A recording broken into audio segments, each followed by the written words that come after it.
Now,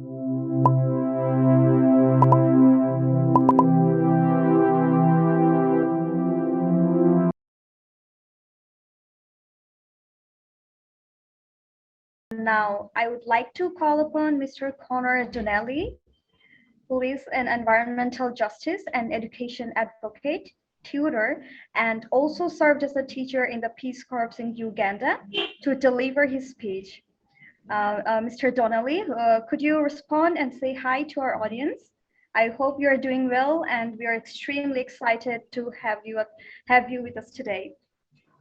Yeah, like Robin, thank you so much for the introduction. Thanks for inviting me. Very excited. And Robin, going to be a tough act to follow.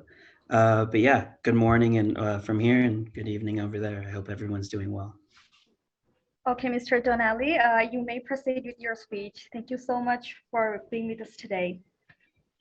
Just a moment. I'm going to share my screen. Also, meanwhile, I want to mention that everyone can ask their question and share their takeaways in the chat box. We would love to hear that after Robin's presentation. All right. I mean, Connor's presentation, I'm sorry. All good. Okie dokie. Oh, I think I'm one screen ahead. Can everyone see my screen? Yeah, it's visible. Cool. All right. We love that. So I will get started. The way I've structured my presentation is I recognize a lot of us are coming from different backgrounds in terms of like understanding climate change and environmental justice. So I wanted to quickly go over just some high level information before quickly diving into my personal climate journey. I want to share one story and then share what I think is like the most valuable potential takeaways from what I'm talking about. And then like Robin, I'll have questions and answers. So diving right in, climate change is, it starts with the heating of the earth, and that is essential for us to survive. So special rays of sunlight hit the earth, and then a lot of it is reflected back, but some of it's trapped, and that's essential to like keep our planet warm. Otherwise, we wouldn't survive.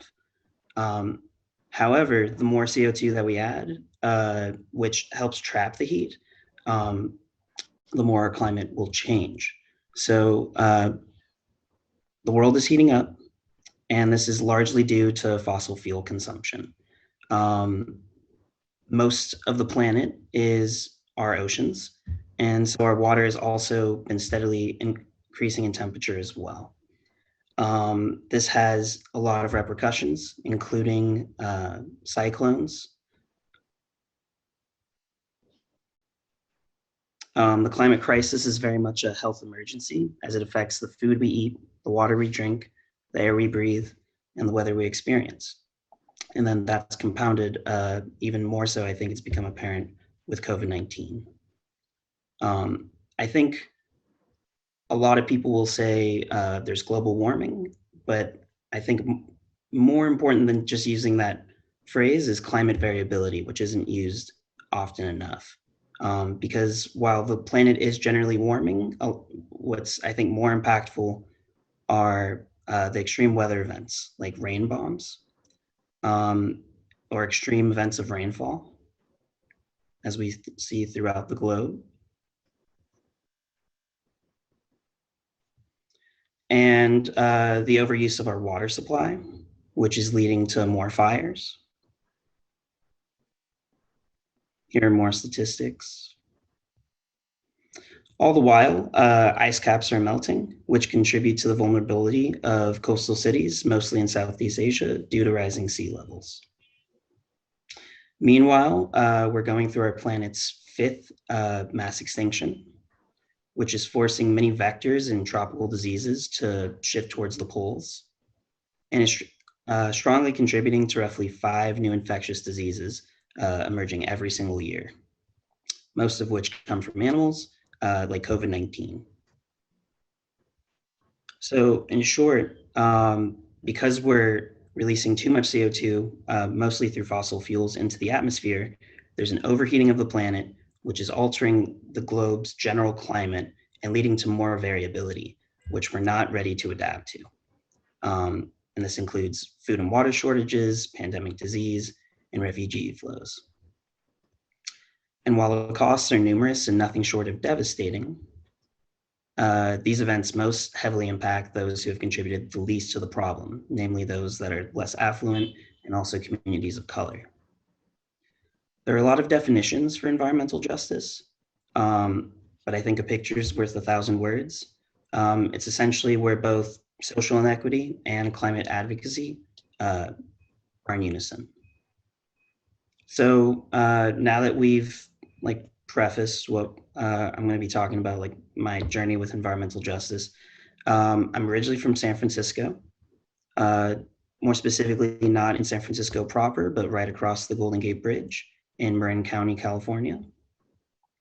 And I think it largely shaped my perspective on climate change and the importance of the environment, because I didn't realize that, at least throughout most of America, it wasn't normal to have coastal cleanup days or to have special days dedicated to removing the weeds or invasive species from their natural habitat. I grew up in the redwood trees, which are really tall and really well known, at least in the US. And they're not allowed to be cut down because of environmental reasons. So we would pour concrete around them. I think you can see in the leftmost picture, and we have to drive around them. I also grew up near the Marine Mammal Center, where people were informed on the impacts of their climate actions.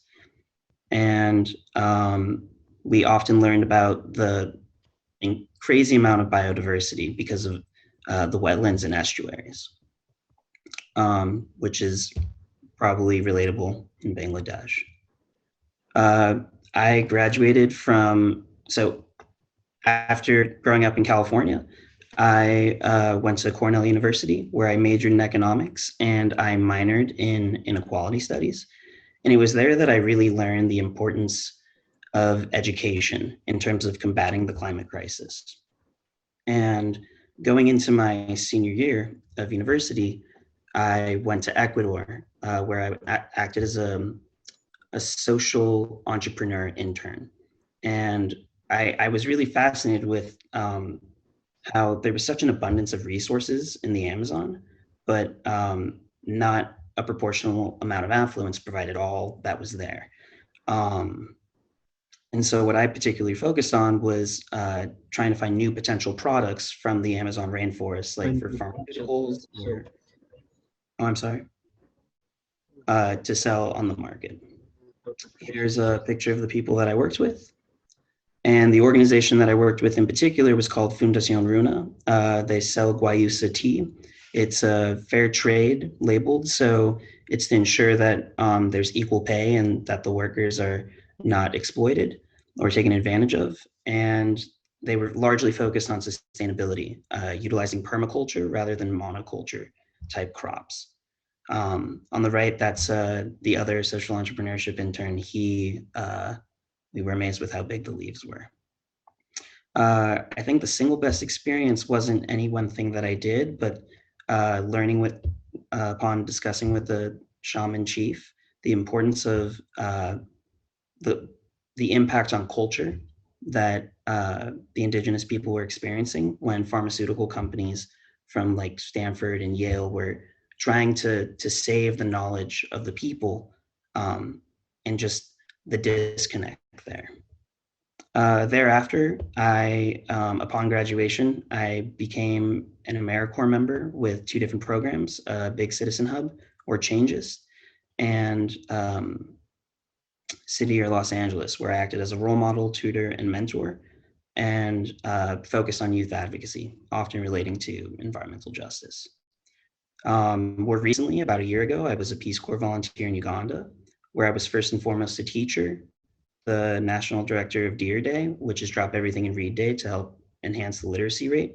Because without, if one can't read, it's harder to navigate like science or math or most any subjects, including climate change. I was also a technical trainer where I trained the incoming volunteers, and I was a grassroots soccer coach to teach students through football how to deal with both malaria and HIV/AIDS.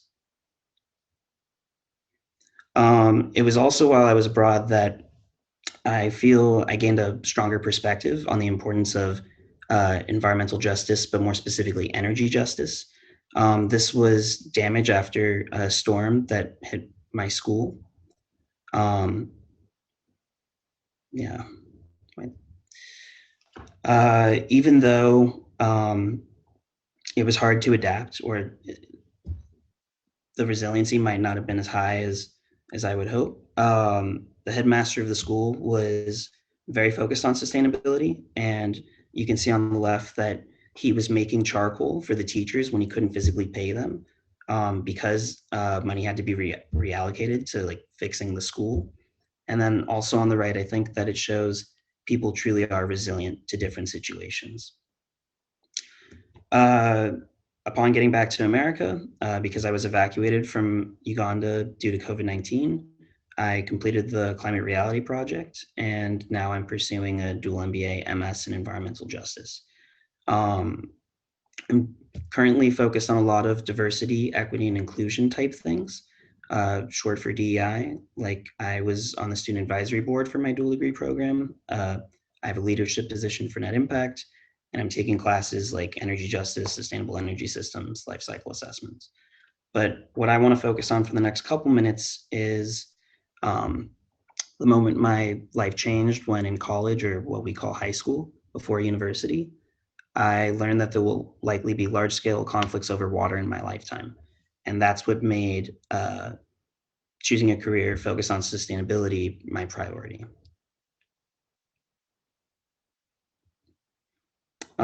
Here's a couple of pictures in high school. Actually, I'm sorry, I meant to delete that.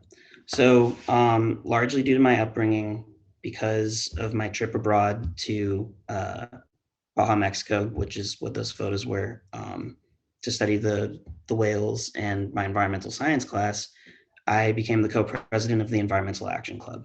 And I wanted to do everything because I'm like, the climate crisis is such a big, gargantuan issue. Um, so we started thinking we're going to get composting at the school. We're going to get renewable energy, solar panels over the parking lot. We're going to get more recycling bins. And none of the bigger ideas that we had actually came to fruition because we were so focused on the planning and having everything be perfect. Um, and what actually worked was when like just expanding on some of the smaller things. Um, we have a international bike walk to school day, and rather than make it one day, we made it a school week. Um, we did the same thing with Earth Day. Rather than have it be one day, we had it become an entire week. And even though I was very frustrated that we didn't get some of the bigger things done, a lot of people came up to me later and said, "Hey, because of the bike walk to school day or the school week, the teachers are more accommodating and letting me come in a couple minutes late, and my parents are going to help me get a bike." I remember another classmate said, "Because of your Earth Day week, we're eating less meat now. We used to have it every day, and now we only have it 2 to 3 times a week." Um, this is all to say that I think when we think of the climate crisis, it's the climate emergency. It is the biggest thing our generation is ever going to have to tackle. And because it's so big, we often feel that we need a proportionate response. And I think that we do. A lot of what Robin is doing in the UN, and we need wide sweeping, big policy changes. At the same time, I think that a lot of change can start small. It can start with yourself, and it can start local. Um, and I think that, and at least just speaking for myself, I was trying to be perfect and know every little detail, and so that when it is executed, it's done perfectly because things need to be. I felt they had to be done a certain way, and I think that just across the board, nothing's ever going to be perfect. And good leaders must be able to plan and adapt, anticipate the worst, and take things in stride. And finally, things take time, especially when I was in Uganda. It was a 27-month commitment because for the first year, it's primarily just to forge partnerships, to build trust, to show you're dedicated, that you're willing to give your time, and your just overall commitment to a project. So, is this the, oh. Also, there's a lot of solutions out there. We've touched upon it already in Robin's presentation, but another admin. Wind energy is getting a lot more efficient. Solar energy is far exceeding expectations in terms of efficiency, and the cost is going way down. Also, storage, one of the hardest things with renewable energy, right? Because it's only at certain times of the day that there's wind or sun energy. Storage capacity is increasing at an exponential rate. And more generally, we're going electric. In order to, before we can be completely clean, we have to, the electric grid has to become completely based on renewables. And we have to deviate away from fossil fuels, which is happening. And then, that was a little ominous, but the US has rejoined the US Paris Agreement. There is hope, and there are a lot of answers out there. And a lot of companies are trying to become 100% renewable. So, use your voice, use your vote, use your choices, because the world depends on it. So, final thoughts. I realize I'm at the 15-minute mark. I've been talking, hopefully not just rambling, for a little while. I think the singular most important thing you can do is be informed. And you're doing that. You're here. Showing up is half the battle. It really is. Number 2, continue your education. That means, especially in an ever-evolving field, like I'm learning all the time about new vocabulary like social vulnerability, adaptation, resiliency. There's a lot of acronyms out there now. Continue that, but also more specifically, it's okay to focus in or hone in on something more particular. I think here it's listed energy, soil conservation, wind. It can be, if you want to, I think 2 prime examples might be if you focus on supply chain management. If you change just one thing, you reduce the amount of plastic packaging, that can have a profound impact. Gosh, what's another? Well, I think that's plenty. I will wrap up. Another thing, I think that much like diversity, equity, and inclusion, climate change or just environmental studies are becoming largely integrated, and both Robin and I are examples of that. I'm a Master's of Business Administration student and an environmental student. Robin's a graduate student for law school. And she's also in the environmental program. And then continue networking. Y'all are doing that right now, yet again. But I think that much like how we need a lot of wide sweeping policy and a lot of little changes, it takes, as I learned in AmeriCorps, it takes a village. It takes a lot of different people, a lot of helping hands, a lot of moving pieces to get to the final goal of climate change, and you can attack it from a bunch of different angles. And then, can't drive this point home enough. It's okay to start small. I am by no means trying to dissuade you from dreaming big and doing big, because you can. But it's also very okay to start small and just with yourself and with your family and with your local community. I think I'm going to end there. Yeah, so I will stop sharing, and now more than happy to take any questions. Okay, thank you, Mr. Donnelly, for sharing your wonderful experience.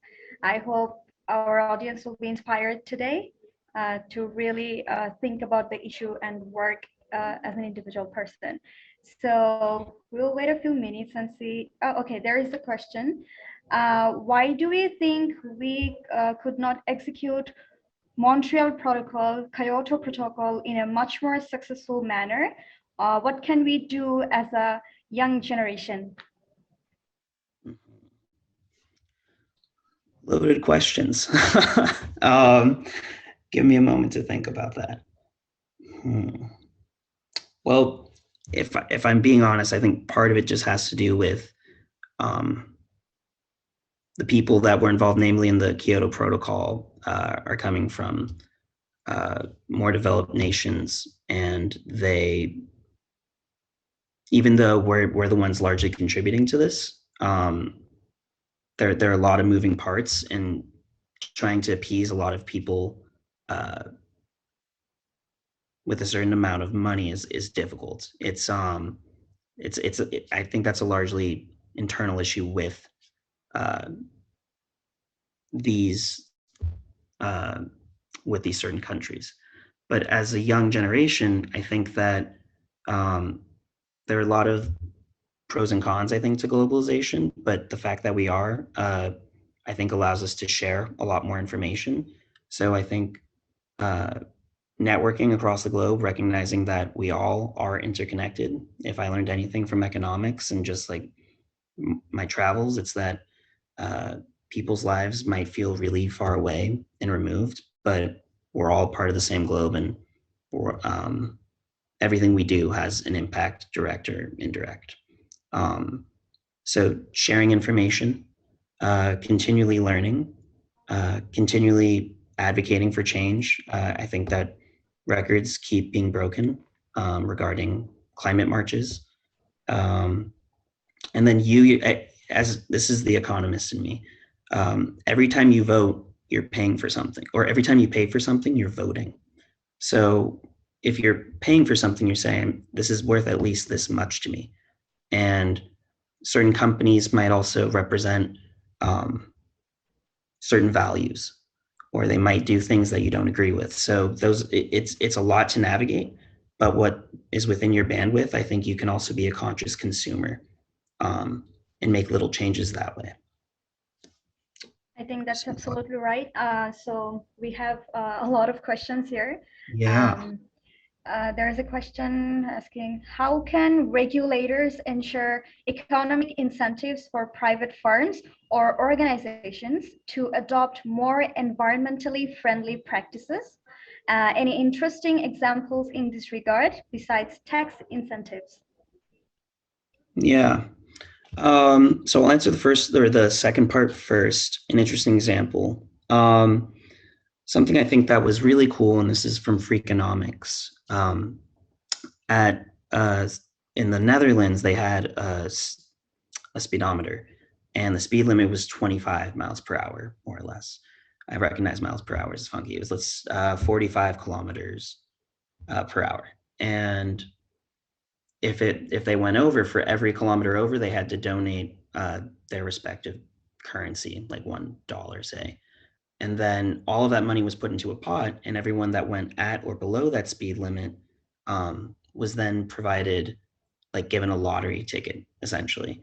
And then they had a chance at winning that pot. And so that actually had that economic incentive provided far better results than having police officers frequent the area.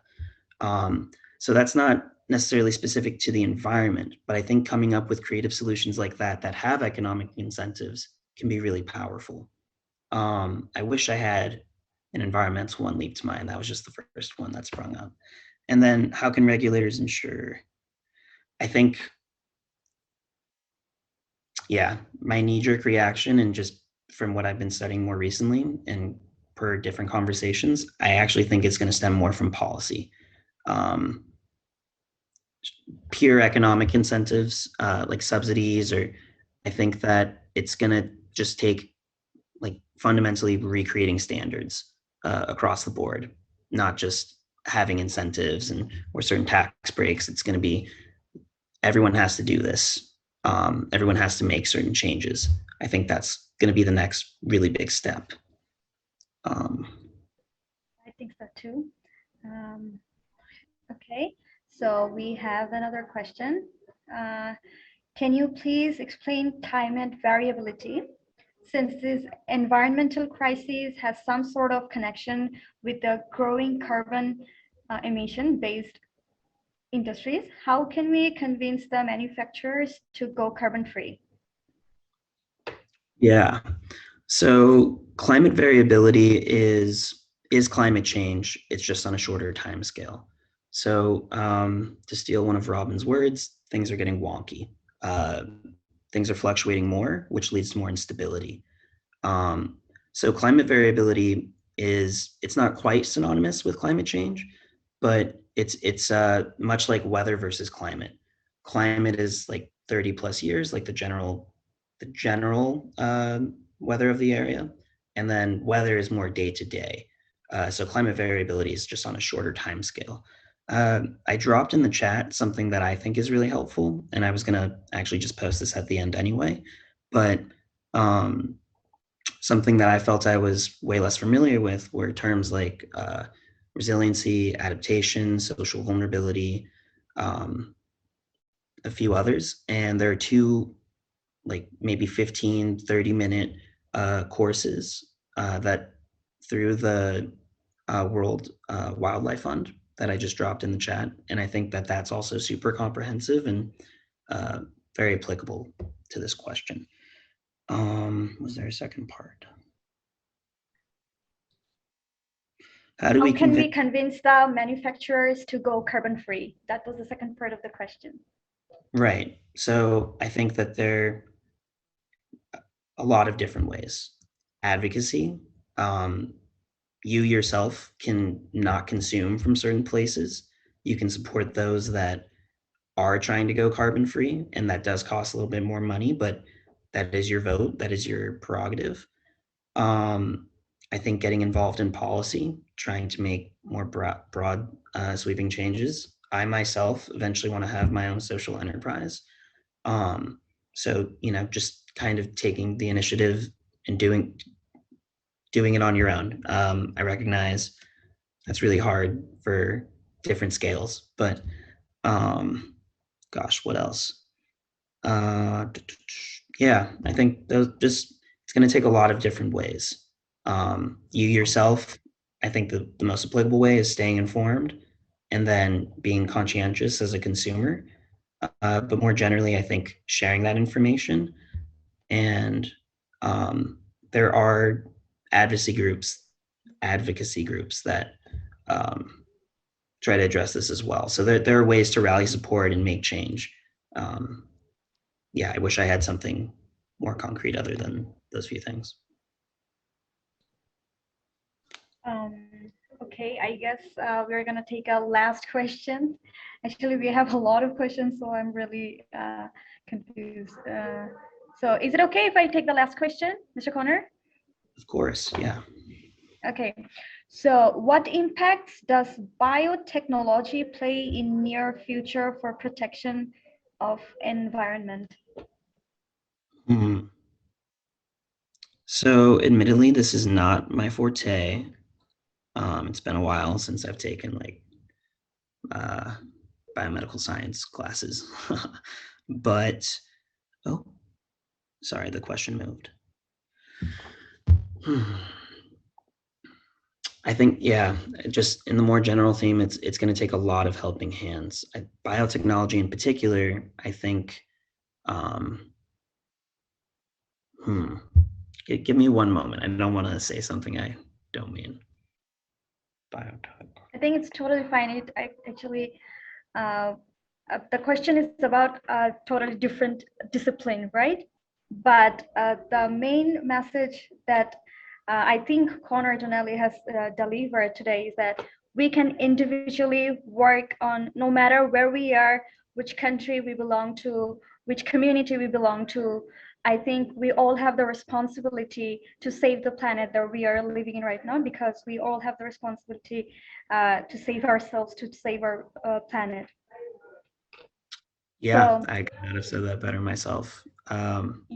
And yeah, yeah, thanks for getting me and out I of. really liked your presentation. It was visual. I love the way you shared your experience, and I think people relate to more when you share your personal journey. So thank you so much, Connor Donnelly, for your presentation.